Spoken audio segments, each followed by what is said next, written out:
Shalom saudara sekalian, hari ini kita kembali merenungkan firman Tuhan dan kita lanjutkan di 1 Samuel pasal 2 ayat 27 sampai dengan 36.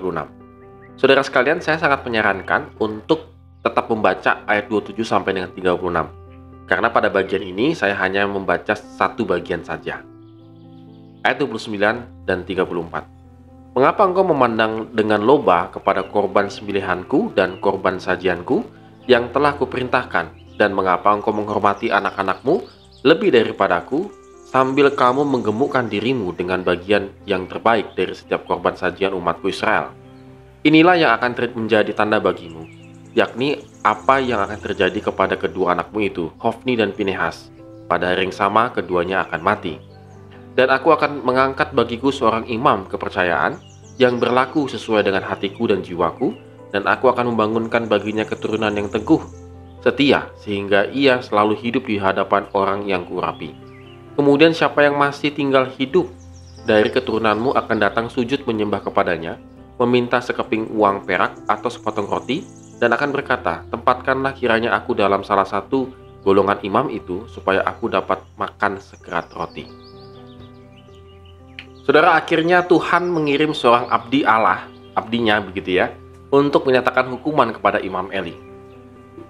Kenapa Imam Eli sampai dinyatakan hukumannya dan apa yang menjadi kesalahan-kesalahan fatalnya? Yang pertama adalah ia mengambil keuntungan dari persembahan umat Tuhan.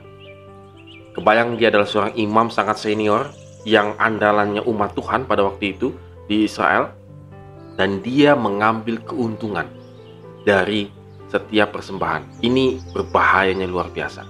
Yang kedua, Imam Eli ternyata lebih menghormati anaknya daripada Tuhan.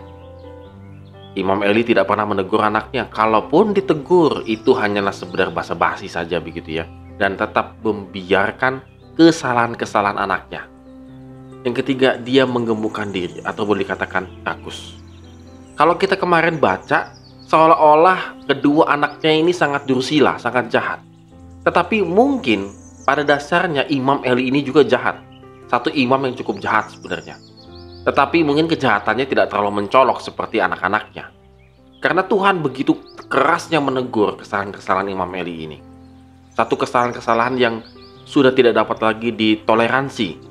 Jadi Tuhan benar-benar akan menghukum Imam Eli dan keluarganya. Hukuman yang akan ia terima itu adalah kedua anak yang mati di medan perang di hari yang sama.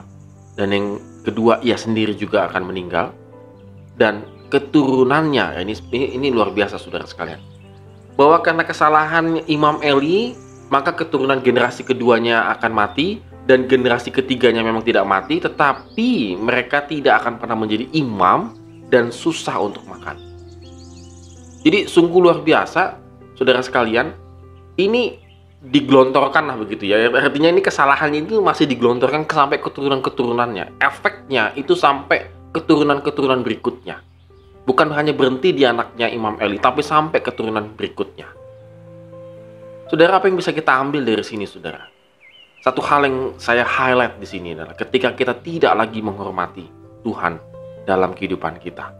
Ketika kita lebih mementingkan yang lain, ketika kita lebih mengasihi seseorang daripada Tuhan. Kalau ini kan anaknya, maka Tuhan dinomorduakan. Nah, oleh karena itu saudara sekalian, mari kita koreksi pada hari ini. Apakah hidup saya ini sudah menempatkan Tuhan yang utama di dalam kehidupan saya? Apakah saya sudah menghormati Tuhan di dalam kehidupan saya? Atau saya masih menghormati yang lainnya? Masih lebih mengasihi yang lainnya daripada Tuhan? Saudara, pada situasi pada saat ini, mari kita renungkan. Apakah kita juga terjebak kehidupan kita seperti Imam Eli sebenarnya? Bahwa kita lebih mementingkan diri kita sendiri, rakus, begitu ya. Saya tidak peduli dengan yang lain, yang penting saya kenyang, yang penting saya mendapatkan pekerjaan, saya nggak peduli dengan yang lain. Kemudian juga dibilang oleh penekanan utama adalah, apakah kita sungguh-sungguh menghormati Tuhan di dalam kehidupan kita? Saudara, ini menjadi suatu kenyataan, saudara, bahwa kalau hidup kita tidak menghormati Tuhan, maka ingatlah, efeknya itu sampai ke generasi dan ke generasi kalau tidak mengalami pertobatan. Mari saudara kita renungkan firman Tuhan pada hari ini. Kiranya menjadi kekuatan dan kesehatan kita untuk menjalani masa hidup kita di tengah pandemi ini. Amin. Tuhan Yesus memberkati setiap langkah kehidupan kita.